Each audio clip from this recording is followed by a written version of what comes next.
Week 8 has ended, which means it's time for the A&A show featuring Andrew Santangelo and Austin Paul. We'll recap the Week 8 NFL scores and break down the games along with Week 9 picks. To start off the Thursday night matchup last week, the Titans beat the Jaguars. The Redskins and Bengals tied. The Patriots over the Bills. The Panthers over the Cardinals. The Jets come back to beat the Browns. The Texans over the Lions. The Chiefs beat the Colts. The Saints upset the Seahawks. The Raiders beat the Buccaneers. The Broncos over the Chargers. The Falcons win a close game against the Packers. The Cowboys over the Eagles. To start things off, the show, we'll recap the Seattle Seahawks at the New Orleans Saints as the Saints beat the Seahawks 25-20.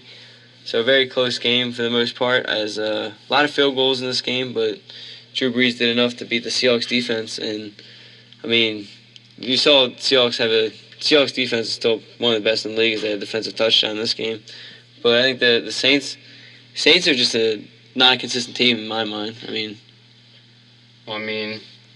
They played the Seahawks defense, which it's always going to be tough going up against them. But yeah, I do agree they have been inconsistent so far this season. The receivers just haven't been there. Their number one, Brandon Cooks, has been making great plays for them all year. Outside of the first week probably. But other than that, no one's really stepped up for them. Maybe Michael Thomas, Willie Snead, but they're just not making plays for Drew Brees to help him out. And also the run game just isn't there this season. Mark Ingram fumbled 2 weeks in a row, and I think this week he was benched after his fumble in the first quarter. They put in Tim Hightower, and Mark Ingram just on the bench the rest of the game.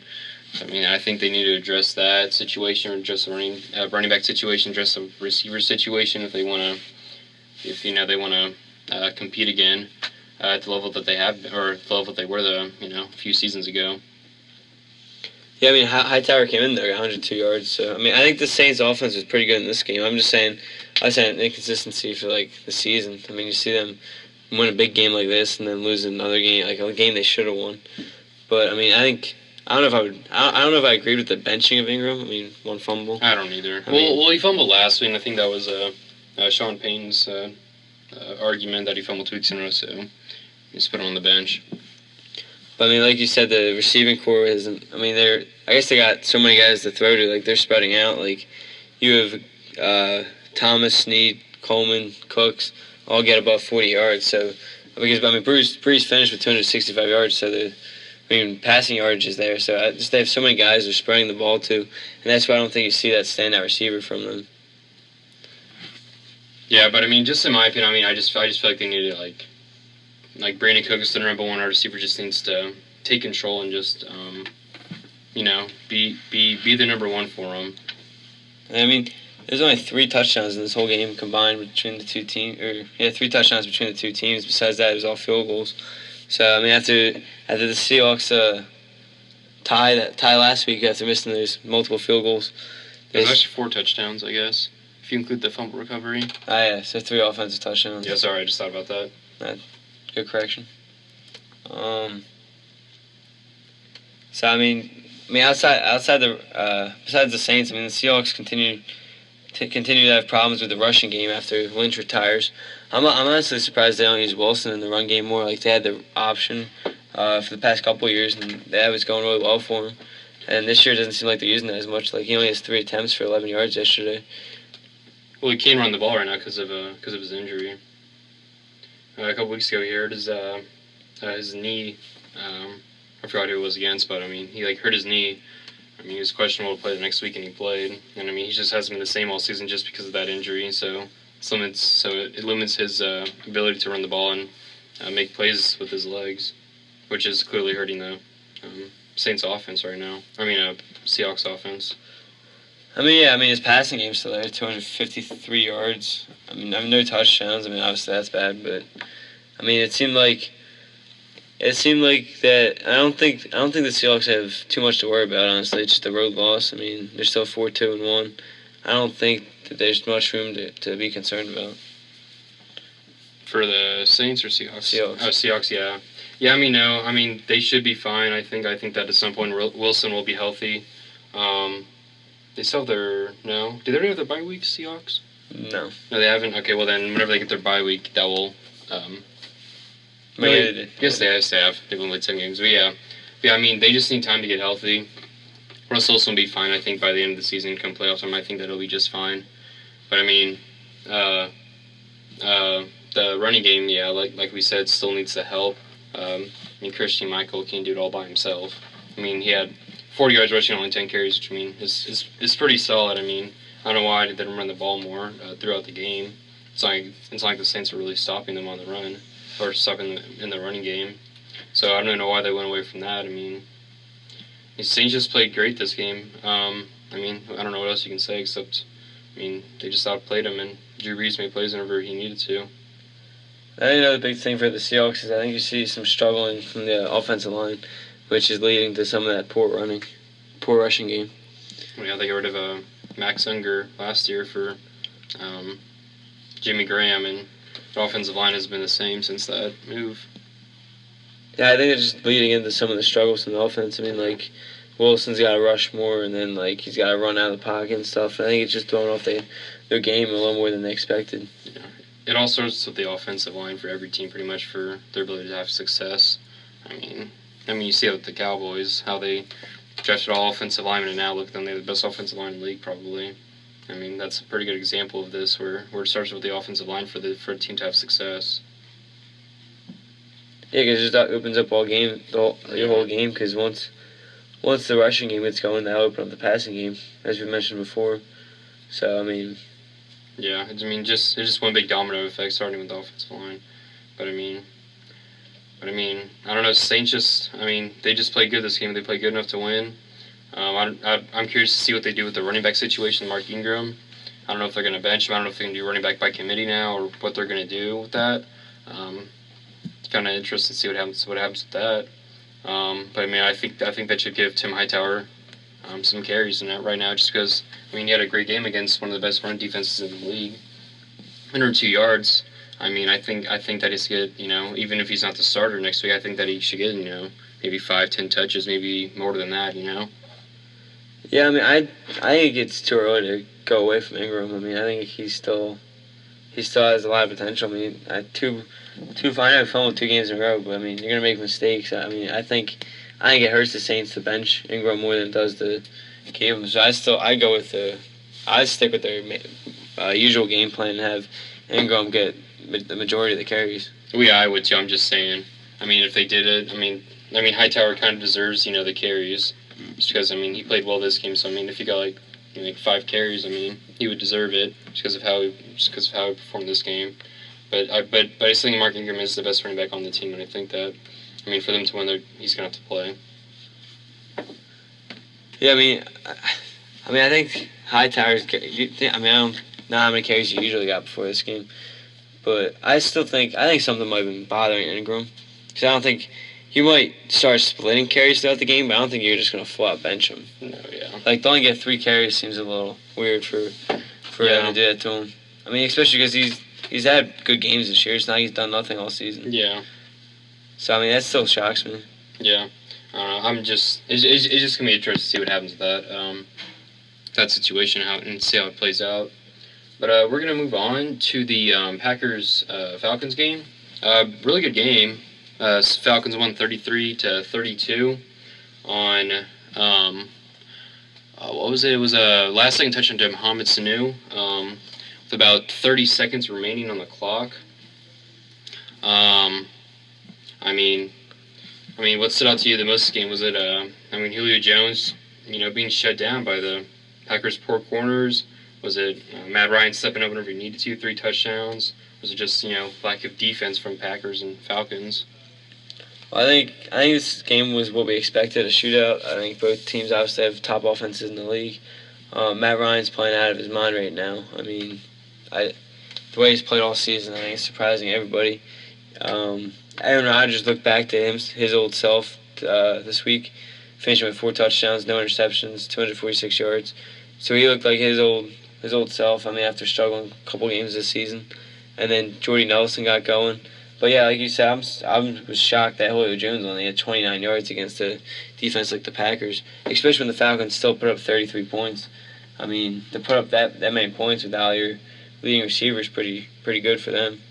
As Dante Freeman stepped up big in this game, scoring 2 touchdowns, 1 receiving and 1 rushing. Yeah, and also Mohamed Snead really stepped up. This was his first, good game all year. He had 9 catches for 84 yards and a game-winning touchdown at the end to seal the victory for the Falcons. And he played great. Yeah, like you said, Devontae Freeman played good.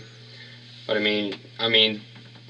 reason why the Packers lost this game is without a doubt the running game. Aaron Rodgers and Aaron Ripkowski were the 2 leading rushers with 6 carries each. You can't have Aaron Rodgers be your leading rusher in a game if you want to win. They really need to figure out the running back situation. And after cutting Al Davis today, I don't know what they're gonna do. Yeah, they're gonna have to get that. It might have been Jackson, the guy who got 4 carries. I think he's the guy off the practice squad. So if you don't like anybody within your system right now, you're gonna have to find a guy to trade for, small trade. They're gonna need to because Eddie Lacy's out for the year, and I don't know how long James Stark's out for. But you can't rely on James Starks to be your number 1 running back. He's on the back end of his career, and I don't think you can rely on him to help you win a lot of football games. But Devontae Adams really stepped up for the Packers this game. He had 12 catches for 74 yards. He didn't have a lot of yards, but he had 12 catches. He was, pretty much Aaron Rodgers' security blanket the whole game. He was just making plays for him, and Aaron Rodgers, he had 4 touchdowns this game. He played great. But, it all comes back to the running game, in my opinion, if they're going to do anything. Like you said, having Aaron Rodgers, your leading rusher, is the problem in itself. I think the offensive line, again with them, they don't have the best offensive line. I thought at times it looked pretty good, but as far as the rushing game going, I think that was a major area they struggled. But, take out the Aaron Rodgers rushes. They only rushed the ball 13 times, so they didn't rush the ball that often. And he only had 38 pass attempts. So it's only about like 51 plays. So it's not like they had 51 plays. Not that much on the offensive side of the ball. So I don't know what happened there. I guess the Falcons just control the time, but I think that's a major area. If they run more plays, then they'll probably run the ball more. But because only having 13 rushes is not that much in itself, and the Packers are winning most of this game. Majority of this game, and you would expect them to keep pounding the ball, take some clock down, and late in that game. Who are they going to run the ball with? They have no one really. Clearly, after they cut Al Davis, I guess they didn't really trust him. 6 carries, 34 yards is pretty good. Well, yeah, but I think that's their fullback. So I don't think they're gonna. He's having a good game. You're playing the Falcons. That you can run the ball in the Falcons. Yeah, I guess. I just don't think that Mike McCarthy felt confident with the running backs this game.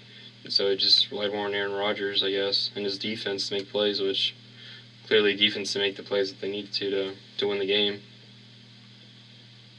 Yeah, I agree with that. But my point is just like you have a guy. He's not your go-to back, obviously, but if he's having a pretty playing good, playing well, you might as well keep going with it.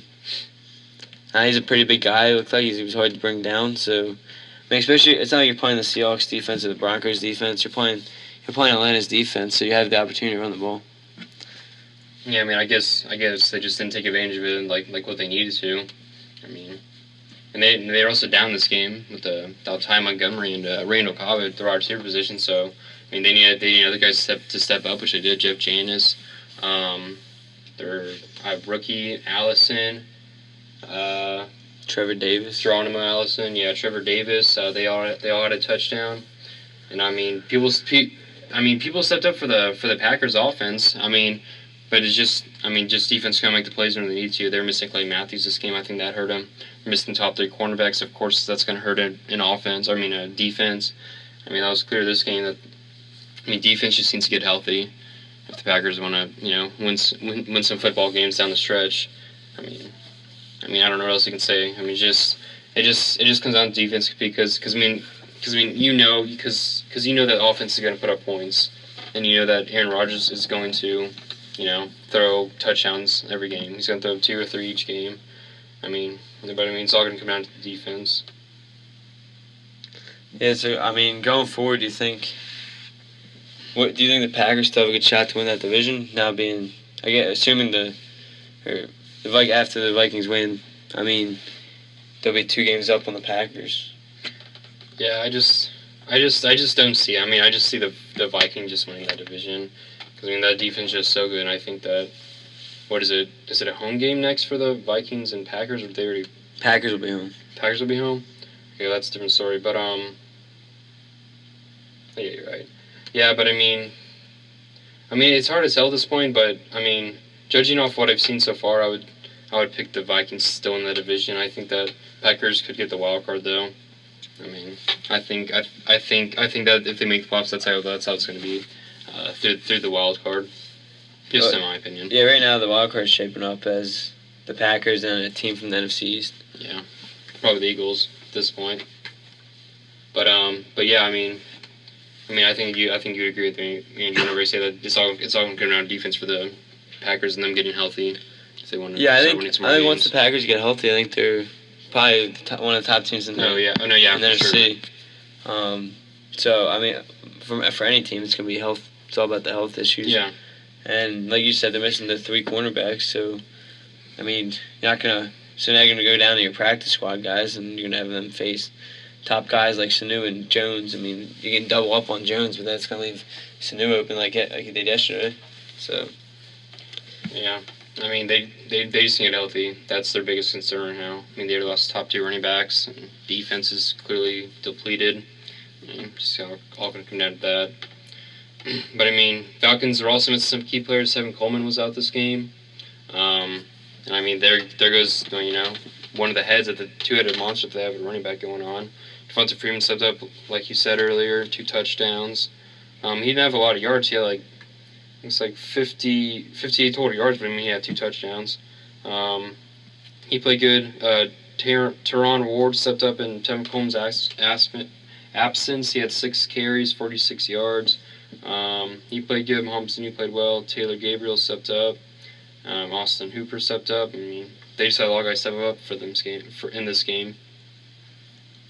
I think the biggest guy to step up is Gabriel and Sanu talking about Sanu last week, not being what everyone expected him to be after signing the contract. I mean, to see him step up and have a good game, if you get him going with Jones, that's going to be continue to be a dangerous lineup. Yeah, because he's another big guy out there. Exactly, and with how well Matt Ryan's playing, and he's hitting the open guys majority of the time. Yeah. I mean, and Falcons are the same thing. Their defense doesn't get going, and they won't. I mean, they won't win. I don't think they'll win the Super Bowl, but that, I mean, they have the offense. They have the offense too. To compete with any team in the league. Yeah. They have the offense to compete with any team in the league, but their defense can't help them out. I mean, the way that they need to in most games, just because I mean, they just don't have the players right now. I mean, they're younger now. Kawan O'Neal, Desmond Trufant, Deion Jones, Vic Beasley. I mean, all relatively young players. And I think that in a couple of years they might be good, but I mean that's a couple of years away. And I mean I feel like this team is, or I feel like the offense is built for now to win, just because Matt Ryan's getting old. I mean Julio Jones, I don't know what he's gonna do whenever his contract expires. But I mean they just need to step it up on defense if the Falcons want to make a run at something. Yeah, I agree with you. I mean, I don't know how old Julio Jones is, but I know Sanu's probably getting up there in age after being with the Bengals for a little while. Or no, Sanu's only 27. He's only 27, he's young. So, I mean, they'll have him for a while. Jones is 27, so, I mean, like you said, young receiving core, about to enter their prime. And then Matt Ryan's 31, so he's going to go towards the end of his career, so they got to win now if they want to go anywhere. But, I mean, like you said, the young defenders, but it's going to take a little while for them to go up. Yeah, I mean, it's going to take a couple seasons for them to get accustomed to the league, because Kawan O'Neal, rookie still. I mean, he's played good for them all year. He had 8 tackles this game, tackle and a half for loss. I think that he's going to be, a great safety for years to come for them, and I think that's great for them because they've always struggled on the defensive side of the ball, and I think that he's going to help out in the upcoming years for them. But I think that we're going to move on. Yeah, moving on, we'll go to the Panthers and Cardinals game, where the Carolina Panthers beat the Arizona Cardinals at home, 30-20, in a game where the Panthers jumped out early and just never let up after that, as they jumped out 14-0 in the first quarter and never backed off. Cam Newton finished with 212 yards. The big story in this game was Jonathan Stewart, 95 yards, 2 touchdowns. I think he was the leading player for that Panthers team. No, yeah, for sure. Cam Newton struggled this game. He had 212 yards passing. But yeah, Jonathan Stewart sets up, like you said, 95 yards, 2 touchdowns. He played great for him. What's that, back-to-back weeks now that he's played great since coming back from the injury? No. Oh, yeah, they had a bye week last week, didn't they? Yes. Yeah, they did, yeah. Yeah, so, I mean, the bye week really, served him well because Jonathan Stewart is now back. And he looked pretty good Sunday against the Cardinals. Pretty good defense. He played well. But I mean, Cardinals offense. Carlos Palmer played great. 363 yards and 3 touchdowns. He played great for him. The running game clearly wasn't there. David Johnson only 10 carries for 24 yards, but he did have 7 catches for 84 yards to make up for that. But I just feel like you got to run the ball more. But I think that they went away from the run just because they went down early and stayed down most of the game. But J.J. Nelson stepped up for him. 8 catches, 79 yards, 2 touchdowns. He played great for him. Larry Fitzgerald, 74 yards and 10 catches. Receivers just played good for them this game. J.J. Nelson stepped up, like I said. David Johnson, like I said, didn't play David Johnson kind of game. He had 108 total yards, and I think that that's the reason why they lost. Yeah, I don't know how. I think they definitely should run the ball more than 10 times, and they definitely should use more than one back. You don't see a team only use one running back that often. Only having one guy and him getting all 10 carries. The defense is gonna adjust to that. That, and then you have Palmer play a great game, but he threw 46 passes, which is a lot of passes for one game. It was good to see John Brown get a touchdown, as he seemed to be struggling a little bit this year. And then Larry Fitzgerald caught 10 for 74 yards, so it seems like Larry Fitzgerald's still having a good year. I thought the Panthers' defense played really well after struggling for most of the year. I thought this was a big game for them to get back on track. And I think they started after the bye week. They figured some things out, maybe at the bye. I'm not going to say they're back after one win, but maybe this is the win that gets them going. The defense played great. They had 8 sacks this game. So, that tells you what they were doing to Carlos Palmer. They got a lot of pressure on him. A lot. Clearly, 8 sacks. Cardinals' offensive line needs to really step it up. They just had 8 sacks against the struggling Panthers defense. This might be, the defensive game that gets them going. But, I don't think that it will, just because, it's still 2-5. I don't know if they have enough in them to make the playoffs. But yeah, defense played great for them, like we said. 8 sacks, that's pretty, good amount. They had a defensive touchdown in there. They picked off Carson Palmer. They forced a fumble in there, too, on them. But yeah, Panthers just played good this game. People stepped up whenever they needed to. Cam Newton struggled. Jonathan Stewart stepped up for him. But yeah, receivers are good, I guess. They didn't really catch touchdowns because the offensive line struggled for the Panthers, but did what they had to do. Yeah, you see Benjamin only got 2 catches, so he was held in check this game. He had 73 yards, but to only catch 2, it shows they had some pretty good coverage on him. And then Ty Ginn Jr., 53 yards, so... Newton only completed 14 passes in this game, so he definitely wasn't on his normal game after last season, which I don't think he has been all season. No. And then you see he's unhappy with the refs, as he complained after the game. So that'd be interesting to see what happens with that. Whether I don't know if he'll get fined or anything, but he did. He was calling out the refs pretty good afterwards. So it'll be interesting to see how that gets taken care of. Jonathan Stewart ran 25 times, so it seems like he's back after the injury. He's pretty good now. It doesn't seem like they're too worried about his health. They gave him, all the carries. But I think this was a big win for the Panthers. They finally got that second win. And I mean they're in a division where they could still come back and win. I feel like because they still got their Falcons, Saints. I mean they're all. I think the Falcons are 5-3, so I mean they're only 2.5 back for the Falcons, and I'm sure they play them again sometime this year. So I mean, I think the Panthers have what it takes to overcome that early collapse. I just don't see it. I mean, I just feel like the Falcons are on a roll right now. I think that's going to continue for the next few weeks. But I mean, if Panthers are going to make the playoffs, they're going to have to play like this every game. They're going to get a lot of pressure on the quarterback. Jonathan Stewart is going to is going to have to run great because Cam Newton struggled all year for the most part. I mean, it's gonna come to that, but I mean, Cardinals are struggling in their own right too. 3-4, 3-4-1, I guess. I mean, like they just haven't played great all year, really. I feel like. I mean, Carson Palmer just hasn't played great besides this game. Defense hasn't played all that great. I mean, and they just lost Tyrann Mathieu for 4 to 6 weeks with an injury, and I mean that's clearly going to hurt them. One of the best safeties in the league. That's going to hurt them a lot. But yeah, I mean, offense struggled, defense struggled in this one. I mean, I don't know what else you can possibly say except for Panthers defense just played a great game. Yeah, I think that comes down to helping them. Like we said before the bye week, I think that gave them the 2 weeks to plan for this game. But like you said, I mean, you're not gonna when you go up 30 points and your offense is struggling, you're not gonna win too many games. Especially with I think Michael Floyd was out in this game. Yeah. So that's a big loss. He's one of their better receivers outside Larry Fitzgerald. So they're missing him. That's a pretty big loss for them. I mean, yeah, Nelson stepped up 2 touchdowns, but also it helps to have your normal stars out there. The quarterback's comfortable throwing to them. So I think that's a bigger loss than people might think for them. Yeah, I agree.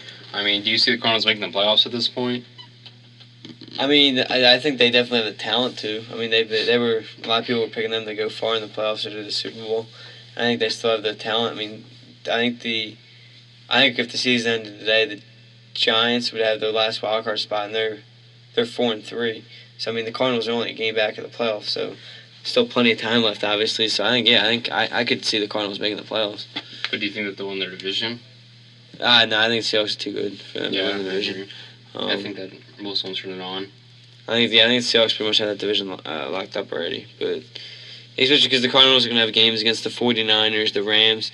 So the winnable games are there obviously for the Cardinals, and when you have teams, I mean the NFC East beats each other up, and right now they're the only team with everybody above 500. So this year they're playing better than people expected. So as they start playing each other more, they're going to beat each other up. So their losses are going to be there, and I know. So I think the Cardinals are going to have a better, easier schedule I think than some of the other teams in the wild card race. Yeah, but they still have to play the Seahawks again. Rams always give them a tough time. I mean, they already beat them once this year. They could do it again. I mean, never know. They got the 49ers, the Redskins, Dolphins, Saints, and then the Rams again. I think those are all winnable games. But they also have Minnesota and Atlanta back-to-back weeks. I mean, Seattle again. I mean, it's just going to be tough for them to, cloud wins in all 3 of those games that I just mentioned. Well, I mean, you don't have to win all 3 of those. Well, I feel like. I mean, if you just steal one of those and take care of the games you should win, like the Redskins at home, the Dolphins, the Saints, the Rams, that's 4 wins right there. I mean, you're looking at 9 wins, which is a wild card. Yeah, I mean, it's just going to be interesting to see what happens in that division just because it is a close race between the Cardinals and the Seahawks. But I think that was also done. I think Seahawks won the division, and Cardinals will be fighting with possibly an NFC East team for the final award for one of the wild card spots. I agree with you on that one. But I think we're going to move on to probably the game of the week, Cowboys-Eagles. Cowboys won OT 29-23. First thoughts on the game, Andrew. I know you're an Eagles fan, but what do you think from the game? I thought it was a great game, especially if you're just a neutral NFL fan watching a Sunday night football game. I mean, you couldn't really ask for a better game. I just want to say one thing real quick about that. I mean, I mean, all the primetime games this year have not been good, except for maybe last week whenever it was a tie. I mean, this is probably like the first, good, close, competitive primetime game, and I think that was great for the NFL because I think that's why ratings have been down this year, just because of the lack of good games that they put on TV in primetime. That's just my opinion.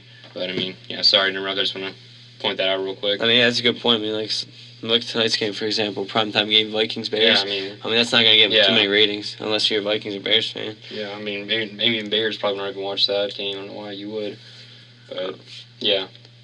But yeah, first thoughts on the game. Initial thoughts. Yeah, like I said, I thought, great game. I mean, the Eagles, at first half was back and forth a little bit, then they were tied for a while. Then the Eagles snuck ahead late in that first half, and then had the lead for probably almost the entire second half, if not the whole thing until the end there, where I think the game changer in this game was the Wendell Smallwood fumble. I can't remember exactly what minute mark that was. But was it like I think it was like around like the 12th minute of the I know it was 13th minute of the fourth quarter. I knew it was in the fourth quarter. I mean, that was at a time where you get the ball back, you're up by 10 at that point. They just forced a 3-and-out in Dallas Cowboys. You take a lot of clock down in that drive, and then even just find a field goal, go up 13 at that point. But instead, it wasn't even like they got a playoff. It was the first play after they got the ball back, and he fumbled the ball. And honestly, I don't know why he's in that situation. Like, to me, he hasn't had one carry the whole game, and you throw him in the fourth quarter. And he's a rookie, too. I mean, you have Sproles, who's playing a great game, and Matthews. I'd much rather see them run the ball. I mean, it just didn't make sense to me for that play call. But I thought, both teams were trying to find a way to win this game. You saw, Cowboys struggled on offense for a little bit there, so they had Beasley have that play. They had a couple end-around plays. So, both teams were trying to come up with plays because at one point it was just a defensive game, a defensive battle. So at one point it was just like both offenses were trying to just find a way to make a play. Because then you saw the Eagles kind of just copy the Cowboys play right there, and they had Huff make that pass. So it was a really good game to watch. Unfortunately, obviously the Eagles didn't come out on top for me, but from my standpoint, it was a great game. I just want to say one thing about Darren Sproles. I don't know why they're using him more.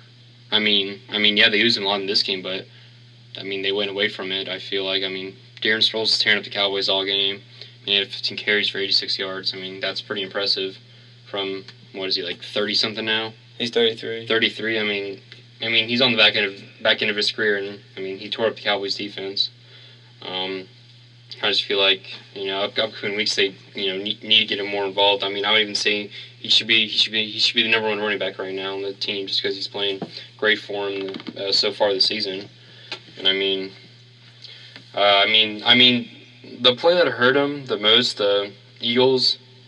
It was very poor play call, very poor. I think it was before the Cowboys, or it was the Eagles' last drive before they gave to the Cowboys. The title of Dez Bryant. For some reason, they threw it like backwards to Darren Sproles. They were at the 34-yard line. They threw it back to Darren Sproles. I don't really know what they expected from him to do, but there's probably like one blocker for Darren Sproles, and there's two Cowboys players, and Sean Lee got right through. I want to say it was like Jason Kelce or something like that, and just tackled Darren Sproles for a negative 6-yard play, and that led to 4th and 14, knocked him out of field goal range, and Dallas Cowboys got the ball back and their own 10-yard line, went 90 yards in 3 minutes, scored a touchdown. But for me, I think that was the biggest play for the Eagles that game, because I don't know why they would do that. Just go straight, don't throw it behind you, because you're gonna risk losing yards on that. And I think that even if it's an incomplete pass, you're at the 30-yard line. It's a 30-yard line, makes it a 47-yard field goal. Kickers should be able to make that for the NFL. Just routine, but that was just the standout play for me for the Eagles. I don't know why they did that, but it clearly cost them this game.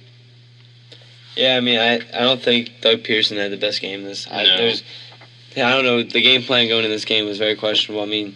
You have stats say it all right here is the amount of short passes that Carson Wentz has 32 completions. You're going to think he gets at least 300 yards or at least close to it, but he only had 202 yards. They wouldn't throw a pass more than 10 yards. I don't know. I mean, I know they don't have the best receivers, but I think every once in a while you got to take a chance deep.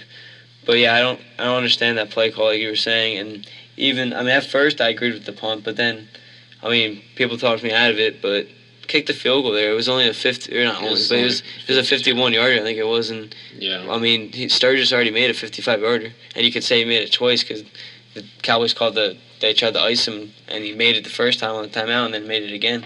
So he definitely had the leg to make it. Yeah. So I don't know. I forget if the dome was open or not, if it was closed. I'm But pretty sure it was open. I don't think the wind would have had much effect on No. it. So I mean, even you make that argument, and then he hits that, and I think it would have been It would have been 13-point game, and Well, no, it would have knocked it back to 10 points. so it would have made a 2-possession game again. Said so. So that would have been huge, and probably would have probably ended the game Yeah. right there. But I mean, that was the standout play in my eyes. Yeah, I mean that was a good. I think the fumble had the momentum Oh yeah, change. yeah. But I mean, you gotta give the Cowboys a lot of credit. They didn't back down. They were losing by 10 in the fourth quarter. Gotta give Prescott credit. I mean, he struggled a lot of that game, but when they needed him to step up, he stepped up for him. And then I mean, Elliott had 96 yards. So that's pretty good. I mean, he wasn't his normal over 100. So the Eagles found a way to somewhat slow him down. But I think you gotta give Prescott a lot of credit in this game. Never not backing down after their early struggles. Yeah. And then Des Bryant coming back was big for them as well. Yeah, clearly. He had 113 yards receiving on 4 catches. He had 14 targets though, which I mean, that's a lot. But yeah, like you said, Dak Prescott was struggling most of the game. He was overthrowing, underthrowing his receivers pretty much all game in the fourth quarter. Whenever Dallas needed the most, he stepped up. I mean, he channeled his inner, Tom Brady and led the Cowboys on, great drives at the end of the game in OT. And they won the game because, Dak Prescott did what he had to do. And, I mean, steal the draft, I would say. I mean, do you agree with me at this point? Steal the draft? Yeah, 4th-round pick. Yeah, he's probably still the draft at this point in the season. I mean, he's played fantastic for him. I mean, there's nothing else you can say. But I mean, yeah. In the first half, he played very poor. I mean, he did that 7-yard rushing touchdown in the first quarter. I think on the Cowboys' second drive of the game or opening drive. But then at the end of the half, I don't know why, but threw it in triple coverage in the red zone. I mean, Bryce Butler had 3 people near him. He threw it right to Jordan Hicks, and Jordan Hicks picked it off. And I mean, that led to an Eagles field goal at the end of the half to give them all the momentum going into halftime, and along with the lead. And I mean, I thought that was a very huge play. I think that after that play, I mean, most Cowboys fans are probably just like, maybe Tony Romo is the quarterback, but I mean, Dak Prescott proved everyone wrong and showed why he should be the starting quarterback for weeks to come. But I mean, that play was huge. I'm sure Andrew was pretty excited about that play whenever that happened, because I mean that was a huge play. I mean, gave the Eagles the lead and all momentum going into halftime.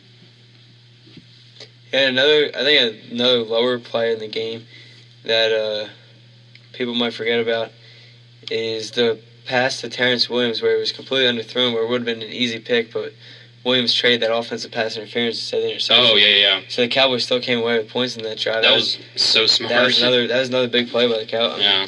That was a smart play on his part. I mean, that gets picked off, and I mean the Eagles would have had the momentum back, and I forget what part of the game that was, but I think it was in the second half.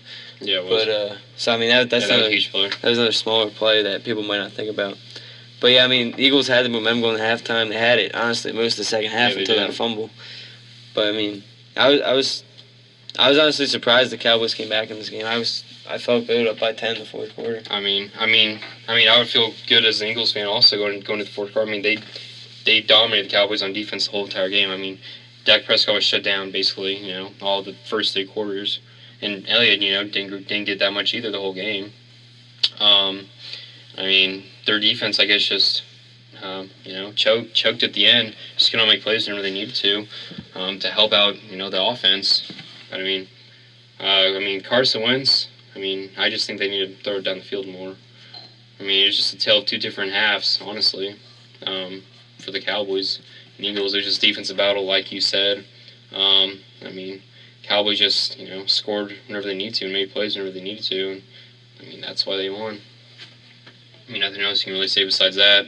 I mean, you had some other big plays in this game. I mean, Dak Prescott, almost had 3 picks this game. He had one where he, underthrew. It was a poor pass to Terrence Williams, and I forgot who the cornerback was. Malcolm Jenkins, not really sure, but he dove out. Ball was in his hands, slipped right through and hit the ground. It was a complete pass. I don't know if you remember that play at all. Yeah, the one. Yeah, I think it was McKelvin. Yeah, McKelvin. That was a big play. Like you said, the poor pass by Dak Prescott to the back of the end zone. I mean, just throw it away in that situation. I mean, I don't know why you would throw it in the field to play whenever you clearly have no one open. You can't just throw it up to Terrence Williams and expect him to make a play. But luckily Terrence Williams is smart enough to get a pass interference call on that, and I mean that was a really big play. And I'll say one other thing. I mean, Hitchens for the Cowboys made a very stupid play. Anthony Hitchens, he made a very stupid play. And I'm sure you remember this whenever Carson Wentz threw like Jordan Matthews. The ball clearly hit the ground, and Hitchens just hit Jordan Matthews after the play, and it was a 15-yard penalty. Gave Eagles, a lot of momentum. I think they scored a touchdown on that drive. And I mean, that was just so stupid of them. I don't know why they would do that. I mean, that was. I was very mad after that play. It was just like, you have to be more disciplined than that if you want to win a football game. I mean, just going off that real quick, the only thing I can think of is I think he really didn't see the whole play clearly. I think he had to think Matthews caught the ball. And because I don't think they blew it right when the ball hit the ground, but after that, if he doesn't hear that, I think it just, I don't know. I think that's what happened. Is he just thought it was a completion. I mean, that's one thing I can think of. But I mean, just like I don't know. I just feel like he would be more. You gotta be more alert. Yeah. But I mean, Cowboys played great. Eagles played great. It was just a fantastic game. Cowboys just made plays whenever they needed to, and Eagles didn't. Clearly, in the fourth quarter they scored 3 points apparently. But yeah, Cowboys played good. Dak Prescott proved that he is the quarterback of the franchise for the future. I mean, he played great. That 53-yard pass to Dez Bryant in the first half to set up a touchdown. Played great on the 90-yard touchdown drive at the end of the second half. I mean, perfect pass, or not really perfect pass, or actually, yeah, pretty much perfect pass to Jason Witten. I mean, not Jason Witten, Dez Bryant, and in the end zone. Just threw it up to where only Dez Bryant can make a play, and he made a fantastic catch. I mean, I'm sure Andrew would agree with me whenever I say that. That was a fantastic catch and very, very well thrown ball. And Dez Bryant proved why he is one of the best receivers in this game. Yeah, I mean, that was a great play. I mean, that wasn't bad coverage either. I didn't No, think it wasn't. It was really good. So it was perfectly placed, like you said. And I mean, that's why Dez Bryant's one of the best players, one of the best receivers in the league, just for that reason. I mean, he's got the height. He's a big guy, so he's also really physical out there. He does not back down from anyone. Exactly, and that's what it came down to. Yeah, and then I guess we should talk about OT a little bit. Eagles defense played good enough to win. I just think that they just cannot stop Dak Prescott. I mean, Dak Prescott just made a fantastic play with his legs on the touchdown pass to Jason Witten. He screamed out of the pocket. He reminds me so much of Russell Wilson. But whenever Russell Wilson's healthy, you see Russell Wilson running around, making plays with his legs, creating more time for receivers to get open. And that's exactly what Dak Prescott did. I think what happened is like two Eagles DBs collided or something like that, is what they were saying, and they fell down when it was wide open as a result. And end of the game. I don't know what else you can possibly say except just a huge play by Dak Prescott to create time for Jason Witten to get open. Yeah, that was a big play. The Eagles' defense felt like didn't show up in overtime, honestly. Cowboys drove right down the field. The only time was that one series where the Eagles stopped them. It was 4th and 1. The Cowboys, instead of kicking the field goal, decided to go for it. So that was a big call by Garrett, and they got the first there, just on that Prescott sneak. So, besides that small series, I think Cowboys pretty much dominated they did dominate overtime. There's no question about that. And the way the Eagles defense showed up in overtime was disappointing, honestly. Yeah, but Cowboys just had a fantastic drive. They had third down once and fourth down once, and they converted on the fourth down. Where it looked like Dak Prescott was stopped. Dak Prescott looked like he just hit a wall and almost fell down, but he was able to just keep going with his legs and got a couple yards, got the first down. that was a big play in that series because on the initial hit on Dak Prescott, I thought Cowboys just turned it over, but nope. I mean, he made a play and he got the yards that he needed to get the first down. And, ran in with Elliott a couple times. Dak Prescott threw it to Elliott then. Dak Prescott tried to do a quarterback sneak. Didn't really work out. And then the play happened where he just made the play with his legs and looked like Russell Wilson out there. It's actually a good comparison. I didn't think of it like that, but going off of Wilson's early years, that's a good comparison. Yeah. Honestly, he looks just like him out there. Make plays with his feet running around. He looks just like Russell Wilson in my opinion.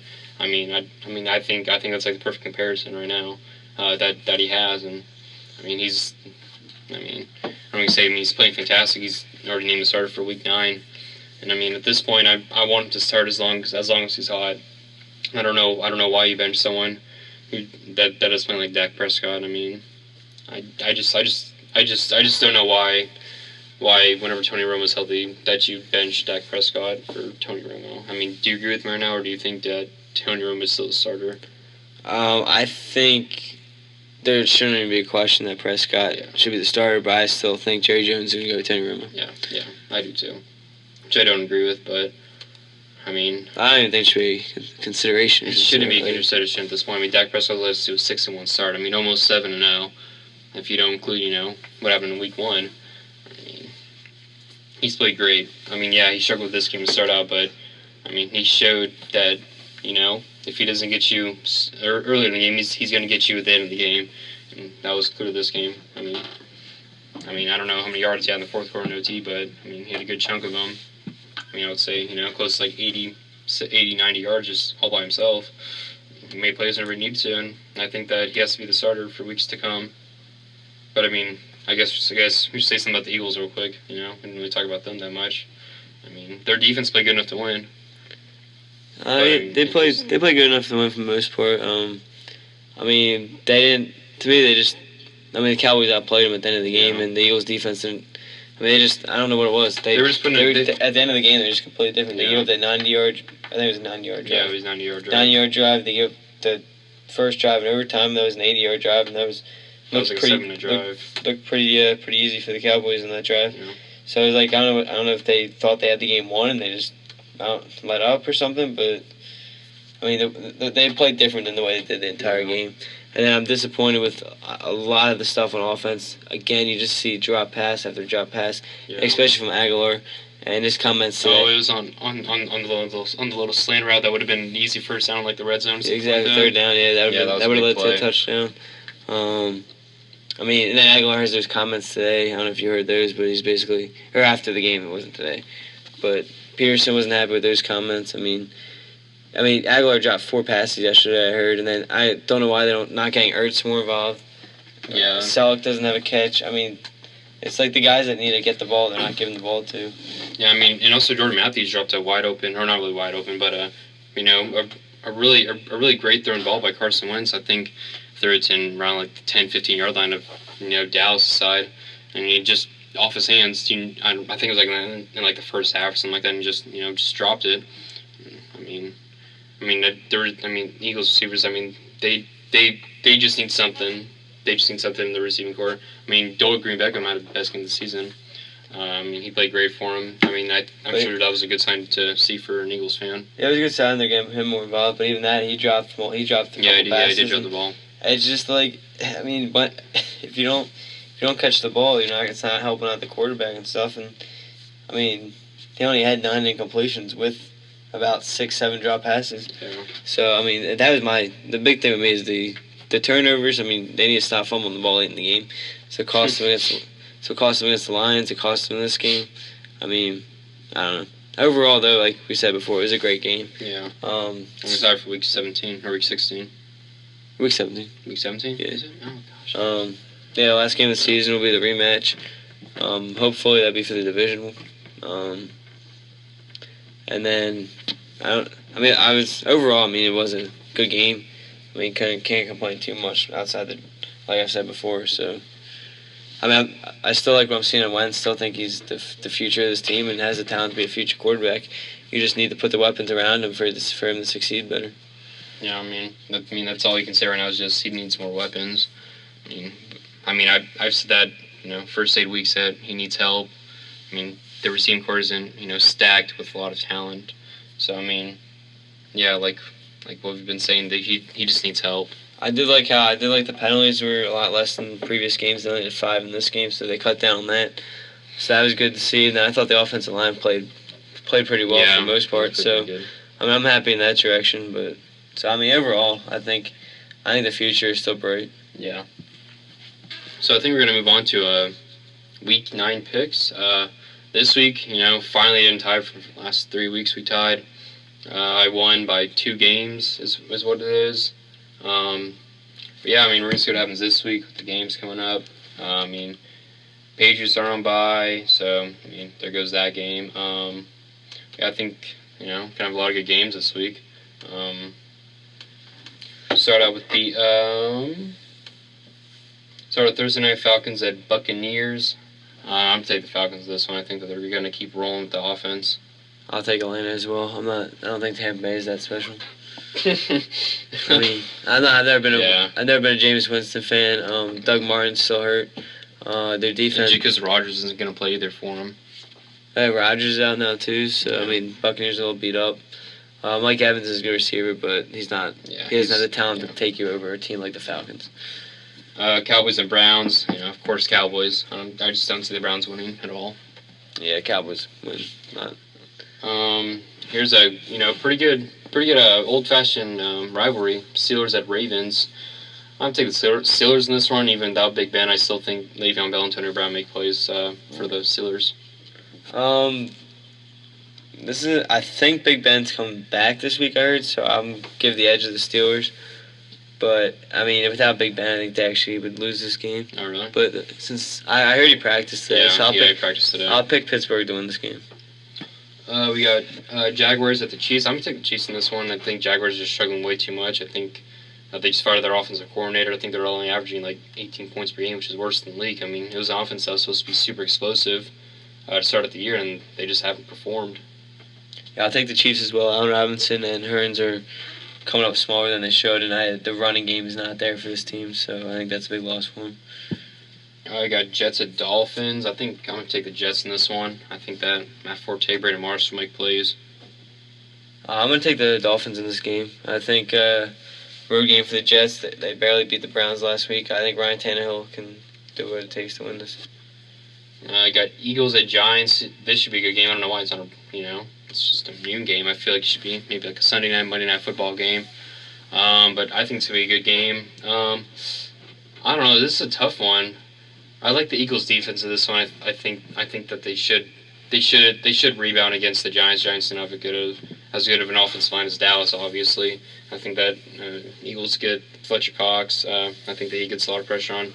Eli Manning forces a couple turnovers in this one. So yeah, I'm taking the Eagles in this one. I'll take the Eagles in this game as well.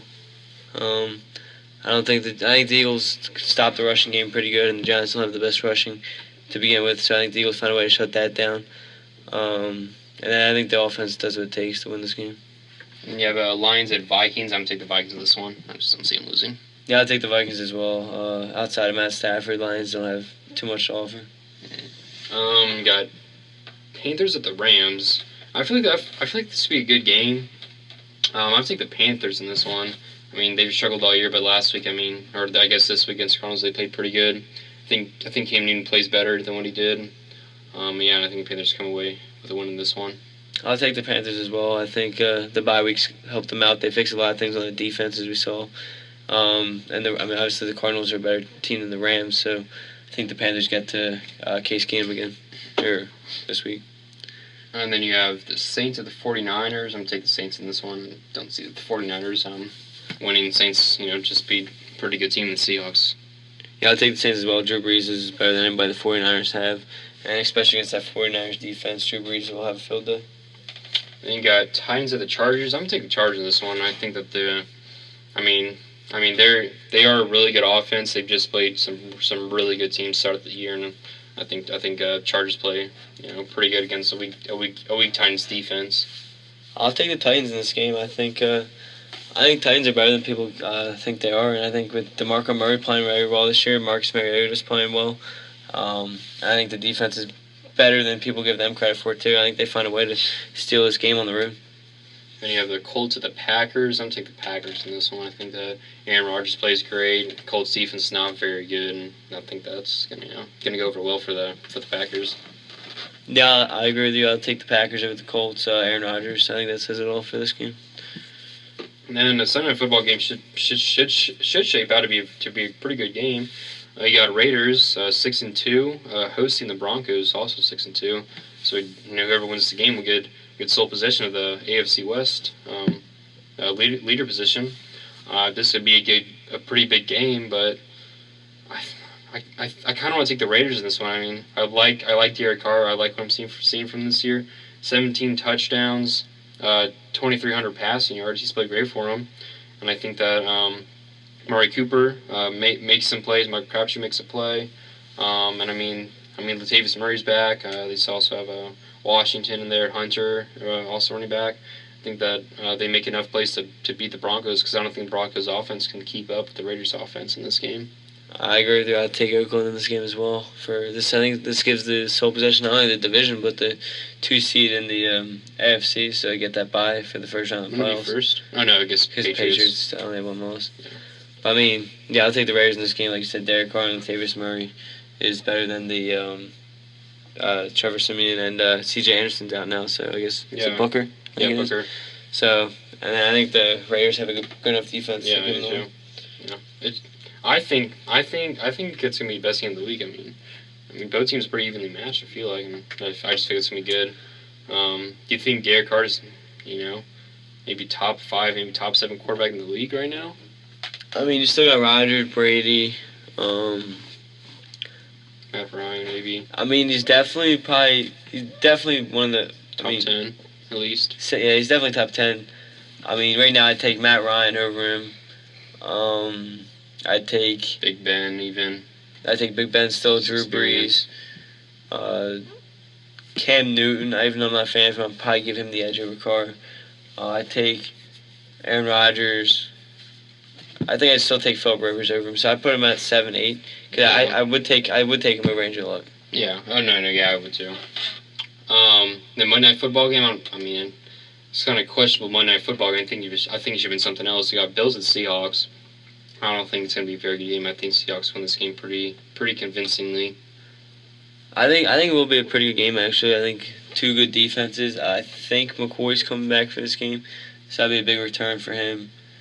Big return in that Bills offense. But I will go with the Seahawks. Do hold off the Bills in this game.